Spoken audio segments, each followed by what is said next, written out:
Have you ever woken up to a world that's eerily different than the one you fell asleep to? Imagine being 10-year-old Sam, who on one ordinary morning found everything but ordinary.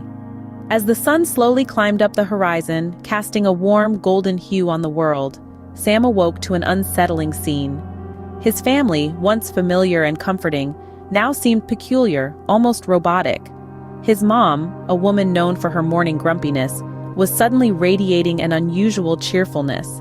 Her eyes sparkled a little too brightly for the early hour, and her laughter, though sweet, seemed oddly out of tune. His dad, on the other hand, who typically savored his morning coffee with a tranquil stillness, was jittery, moving in a way that seemed unfamiliar, almost mechanical. And then there was the breakfast. The usual scrambled eggs and bacon were replaced with a strange greenish concoction that his family devoured with an appetite he had never seen before.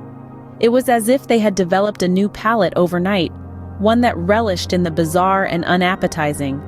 As the morning stretched on, Sam found himself ensnared in a web of oddities.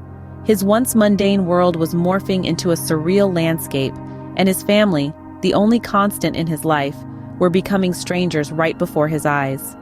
Sam couldn't shake off the uneasy feeling that something was dreadfully wrong.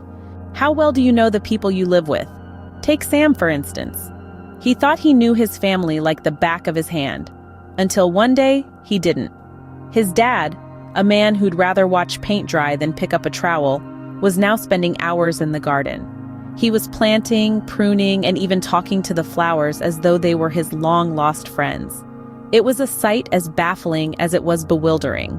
And then there was his mom, a woman whose culinary skills could give any five-star chef a run for their money.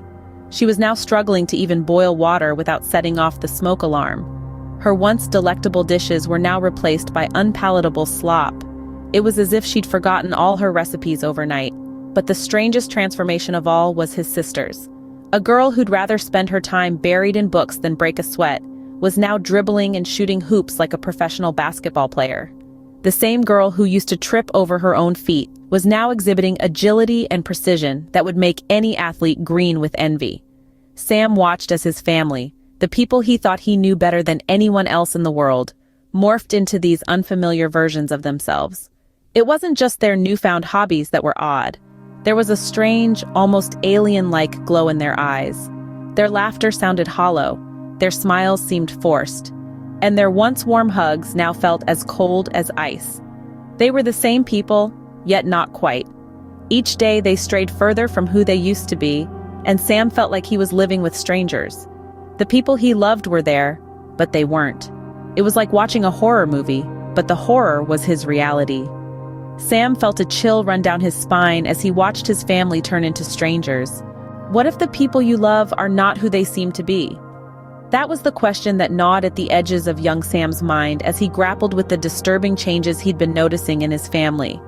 In an attempt to find answers, Sam turned to the vast world of the internet. He scoured online forums, delved into obscure blog posts, and consumed countless articles about alien abductions and replacement theories. As his search deepened, he found himself spiraling down the rabbit hole of extraterrestrial lore. Each story, each account, seemed to echo his own experience, feeding his growing suspicions. Sam stumbled upon tales of families who had been replaced by alien duplicates, stories that chilled him to the bone. The imposters were described as almost perfect replicas of the original person, but with subtle differences. Many of these accounts talked about unusual behavior, sudden changes in personality, and a cold, distant demeanor. These tales were eerily similar to what he'd been observing in his own family. One particular theory caught his attention: the theory of duplanters, an alien species known for their ability to mimic human behavior to perfection, but lacking the emotional depth that defines humanity. Sam couldn't shake off the chilling resemblance this theory bore to his current predicament. The more he read, the more he became convinced of his family's alien origin. The strange behaviors, the inexplicable changes, the coldness in their eyes, everything pointed towards the terrifying possibility that his family had been replaced by these duplanters. Sam's heart pounded in his chest as he grappled with the implications of his discovery. His childhood home, once a sanctuary of warmth and love, was now a chilling alien outpost. His family, the people he loved most, were not who they seemed to be. They were imposters, alien beings wearing the faces of his loved ones. The evidence was piling up, and the terrifying truth was beginning to dawn on Sam. What would you do if you were in Sam's shoes? A question that hung in the air, pregnant with fear and uncertainty. Sam had reached the point of no return. Confrontation was inevitable. He had to face the beings that he once called family, beings that he now suspected to be nothing more than charlatans from another world. With a deep breath, he faced his family, his eyes scanning their all-too-familiar yet eerily different faces. "You're not my family," he said, his voice shaking yet resolute. His words were met with silence, a silence so profound it seemed to swallow the room. He repeated his accusation, stronger this time. "You're not my family. You're aliens!" Laughter. It echoed around the room, bouncing off the walls and ringing hollow in Sam's ears. It was a laughter that was meant to be comforting, to brush off his wild accusations as the product of an overactive imagination. But to Sam, it was anything but. The laughter was mechanical, devoid of warmth. It was cold, distant, and alien, just like them. His father was the first to speak, his voice steady and calm. "Sam, you're imagining things," he said, the words rolling off his tongue with an ease that only heightened Sam's suspicions. His mother chimed in, her voice echoing her husband's sentiments. "You've been watching too many of those horror films, dear." But Sam wasn't swayed. The laughter, the dismissal, the attempts to normalize the situation, they all just served to strengthen his resolve. He could see through their facade, see the alien beings hiding behind the faces of his family. And he was terrified. His fear wasn't just of the unknown, of the alien beings that had invaded his home. It was a fear of loss, a fear of the realization that the family he once knew was gone, replaced by these strangers. He was alone, truly alone, in a house full of aliens. Sam was more convinced than ever that he was living with aliens. And with that conviction, he knew he had to find a way out, a way to escape the nightmare that his life had become. Are you ready for the bone-chilling revelation?